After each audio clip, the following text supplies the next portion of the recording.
guys.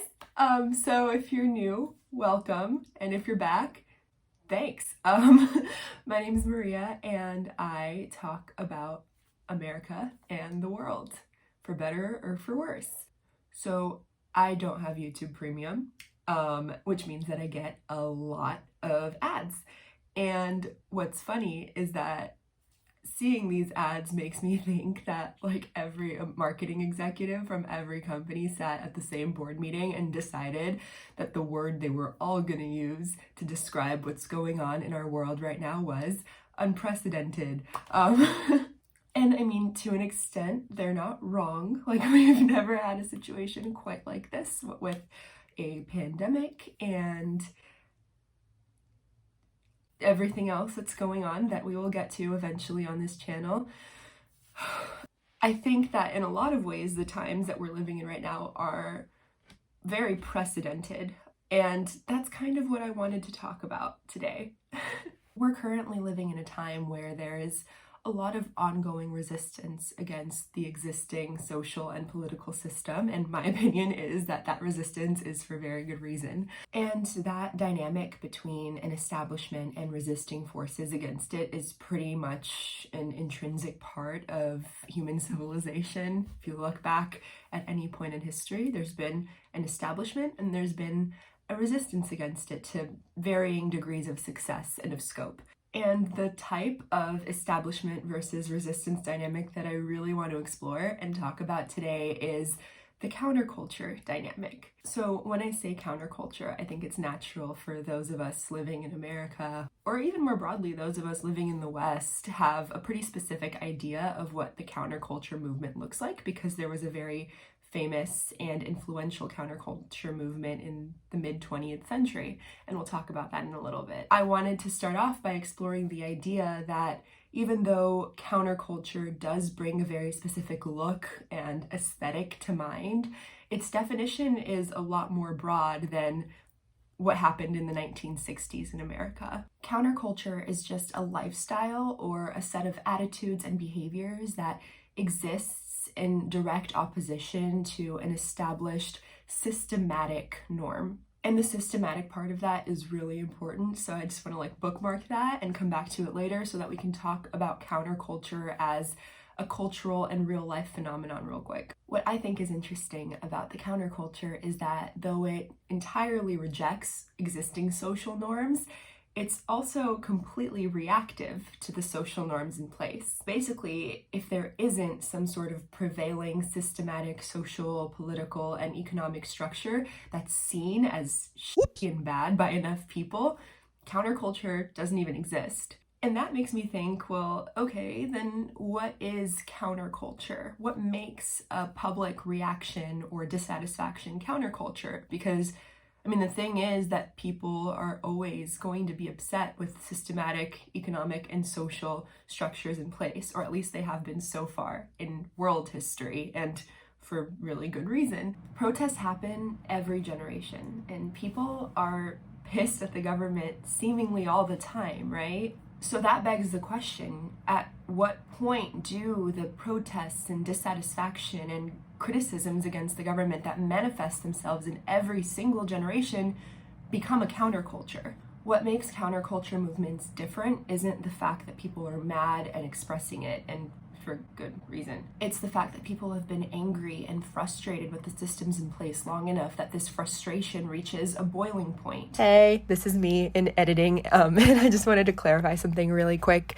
So frustrations reach such a high boiling point that people are moved to not only act, but also generally live in ways that are at odds with what is systematically displayed. People incorporate this rebellious nature into their lifestyle, either one, intentionally, if they had the privilege not to have done it before, or their lifestyle has just always been a part of what's not systematically accepted. And in a counterculture, rather than sort of conforming to the systematic norm, people begin to really own their identities in the ways that these identities diverge from what's systematically accepted. And what is systematically accepted doesn't even need to necessarily be the majority lifestyle. It just it's really what's exhibited in media and in governmental structures and in traditional sort of normative behavior as what we should all be striving for.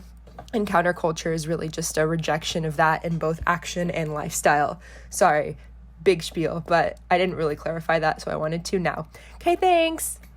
And that boiling point is usually brought about by a series of inciting incidents. And when I think of inciting incidents, I think of I just did it, but I think of that plot pyramid that we all pretty much learned about in English class. And the inciting incident is essentially that match point moment where things change and the action begins to rise until it reaches a climax. And that's sort of exactly what happens in our culture as well. And of course, as I mentioned earlier, the most notable example of modern American counterculture was the one that happened in the 1960s. So that's the one I kind of want to examine as a case study before we get into what's happening in our society right now. Keeping inciting incidents in mind, if I were to talk about all of the different historical events that came together in order to cause the mass dissatisfaction and cultural movements of the 60s, we'd be here forever. And I would love that, but that's just not feasible. So instead, I'm going to talk about just some of the match point incidents that really helps to mobilize people and create this counterculture phenomenon in the 1960s. And the first, and probably one of the most influential ones, was the Vietnam War and the draft, and the intake of all of these young, promising American men in their prime to this war where so many people were dying. And it was a war that the American public didn't really understand. And the government wasn't particularly transparent with the public about what was going on, why we were there in the first place, and why we continued to be there despite the astronomical rates at which young American men were dying. There was the slow crawl that was desegregation, which was punctuated by horrific violence all over the United States against Black Americans who were simply asking for social, economic, and political equality. Especially in the South. And with increasing levels of grassroots activism against segregation and unjust voting laws and the long list of really, really damaging systematic rules in place against Black Americans, there was also the rise of activists who were becoming faces of the civil rights movement. The rise of these figureheads against segregation and systematic injustice helped to centralize the movement and give activists people and ideas and organizations to rally behind, which in turn mobilized them even more. There was this small incremental decriminalization of homosexuality, mostly at the local level, juxtaposed with national prejudice and violence against LGBT plus people, especially gender nonconforming people, and especially gender nonconforming LGBT people of color. There was also music.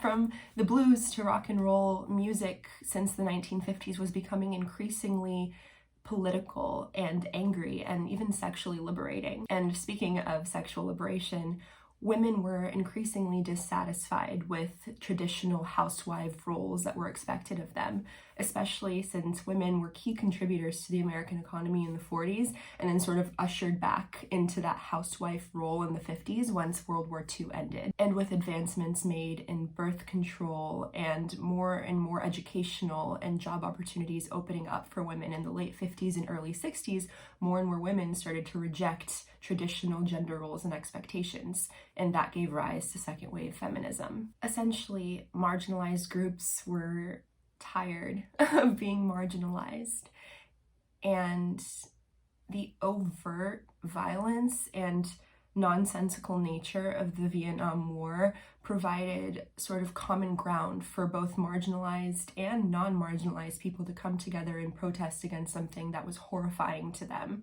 while championing their own rights. And those diverse, mobilized groups of people were what the counterculture consisted of, which I think is kind of interesting because throughout school and even while doing research for this video, when I looked up counterculture or when I was taught about it, a very specific image was shown most of the time. And that was the image and the idea of the hippie. So who were the hippies? What did they really believe and act on? And why is that image of someone wearing flowy clothes and a flower crown sort of conflated with the counterculture as a whole? The connection between the image of this whimsical, peaceful, peace and love hippie and the intense, powerful, and socially redefining counterculture has always been interesting to me. And that's because although the hippie identity was sort of inherently political in that they rejected, this bureaucratic, production-oriented lifestyle in exchange for something much more pacifist and much more, as I said, peace and love oriented, hippies as a group were not political activists. There were subsets of the hippie community, like the yippies, who were very politically active, and those are the people that we see photos of marching against the war in Vietnam and marching in solidarity with the civil rights movement. But hippies at large were far more concerned with spiritual enlightenment and sexual liberation, drug experimentation, and community building at a smaller scale.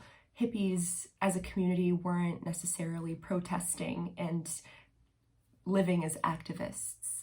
The real counterculture, as some might call it, the radical, politically active counterculture that really sought systematic change, wasn't comprised of hippies. It was primarily comprised of minority groups and their allies like the yippies, for example. And this included activists at both ends of the civil rights spectrum, from Martin Luther King Jr. and the Southern Christian Leadership Conference to the Black Panthers. It included anti-war activists at a broad scale, which was usually what was conflated mostly with the hippie movement, though these were primarily yippies who dressed similarly to hippies but were very politically active and didn't identify with all of the pacifism and individual exploration that hippies did. There were the second wave feminist movement, who primarily sought things like birth control access to abortion, and general female liberation in the workplace and in society. And of course, there were LGBT plus activists like those at Stonewall and those who were members of the Gay Liberation Front, among many others. What's interesting is that though images of these activists, including Marsha P. Johnson and Martin Luther King Jr., Malcolm X, these people who really were on the front lines of advocating for systematic change, yes, of course, those images come to mind when we talk about 1960s political movements, but they don't come to mind when we talk about counterculture. So the hippie lifestyle is a part of the counterculture. It's not even close to the whole. The activists whose lifestyles and activism were geared towards bringing about change and geared towards rejecting social norms, they comprise the vast majority of the counterculture. So why aren't they the faces of the movement? Hippies were really only the tip of the iceberg when it came to the 1960s counterculture, but they became the most marketable and widespread representation of that movement. So much so that those protesting against things like war and segregation were often called hippies.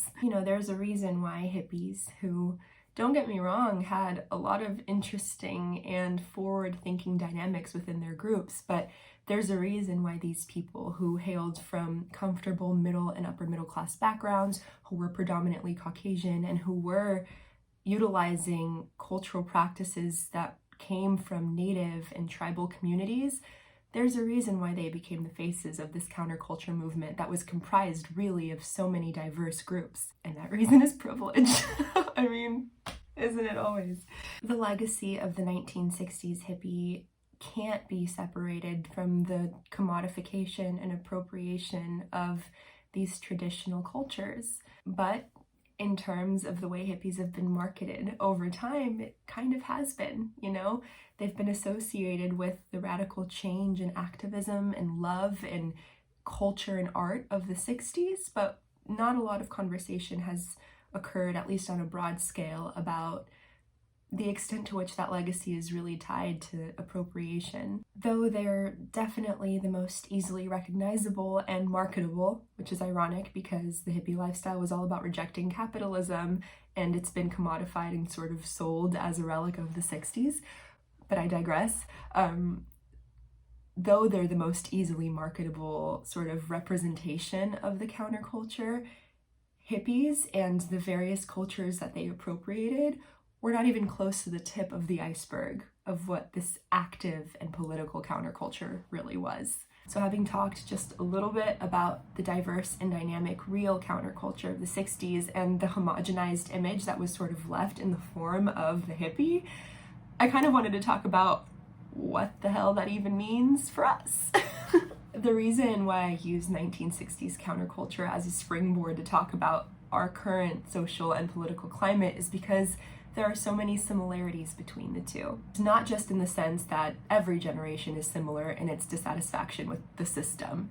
There are more specific comparisons that can be drawn between the widespread activism of the 60s and the budding activism of right now. First off, we're definitely living in comparable socioeconomic conditions, or at least a comparable climate. That includes, of course, a pandemic and broad dissatisfaction with the ways our administration has handled a response to that pandemic. We live in a very polarized political atmosphere, both within our systems of government and in everyday conversations. And we're having widespread, passionate conversations about governmental and systematic corruption. But these conditions themselves, in a vacuum aren't enough. What matters is the widespread response to them. And that's where parallels can really be drawn between contemporary activism and the extent to which it's being carried out, and the activism most recently seen in a counterculture example. What's interesting to me, and I can't even imagine how many times I've said interesting, but what can I say? It's interesting.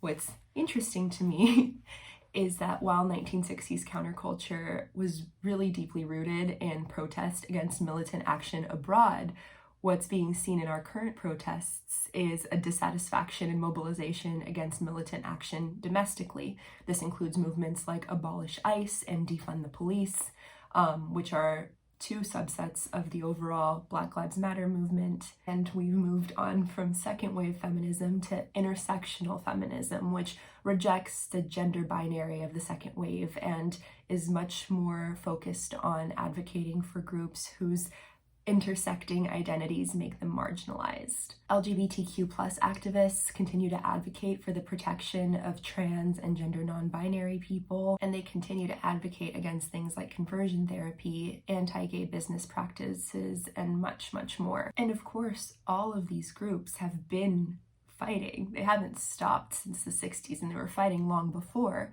But what's interesting about the point at which we are now is that there have been inciting incidents to really mobilize all of these groups right now and in recent memory. The point is that the system resistance dynamic that was alive in the 1960s is very much having its resurgence now to a similar degree, with one big-ass difference: the internet. The internet has rendered discourse easier and faster than ever, which in turn has led to the dissemination of ideas and opposing ideas to a larger scale and degree than ever before. And that could be a whole video series on its own. Let me know if you want to see that, but I'm gonna leave it there and just say that the point of talking about the internet is that it's led activists and socially motivated people to speak to each other more than ever before without having to rely on conventional media channels and their respective biases and agendas. And of course, social media channels leave us wide open to individual biases and misleading statements and fake news, but I would say that the collective of all of these different people and perspectives and videos and photos of real-time events lead to a more objective overall picture of what's going on in the world than the much, much smaller channels of information that were available to the public 60, 70, 80 years ago. So where does that leave our 21st century counterculture and its legacy? I don't know. But I think that our widespread access to information and our relatively unchecked avenues for self-expression and content sharing online, it makes me hopeful that, in 60 years, the contemporary counterculture and its diverse and dynamic pool of activists won't just be represented in classrooms and textbooks and internet searches by one type of person. There'll just be too much information for that. The modern hippie is non-existent, really, because this budding counterculture that we have is too fluid and diverse and widely represented across media online to fit or even try to fit under one tokenized persona. The very marketable hippie that sort of persists as a misleading representation of 60s counterculture has been replaced, at least for contemporary generations, by a kaleidoscope of multifaceted people who leverage the social media and internet to accurately represent themselves. Modern activists have used and continue to use the technological tools at their disposal to take charge of their own narratives and to curate their own representation in ways that feel authentic to them without having to rely on biased media sources. Leaders and participants in activism of all kinds are painting their own pictures of the movements which they are leading, and it's a much more vivid and vibrant and dynamic and accurate portrait of what's going on than what was left to us by biased media sources of the 60s. And that's not to say, of course, that conventional media sources just don't exist anymore or don't have power anymore, because they do, and they do. They still drive a lot of public opinion. But so does social media. Activists can control the images and the information that they're sharing with the world. Modern activism operates under an unprecedented degree of self-representation, and it's by no means enough. It's by no means a reason to slow down, but at least in that regard, I think we've seen progress.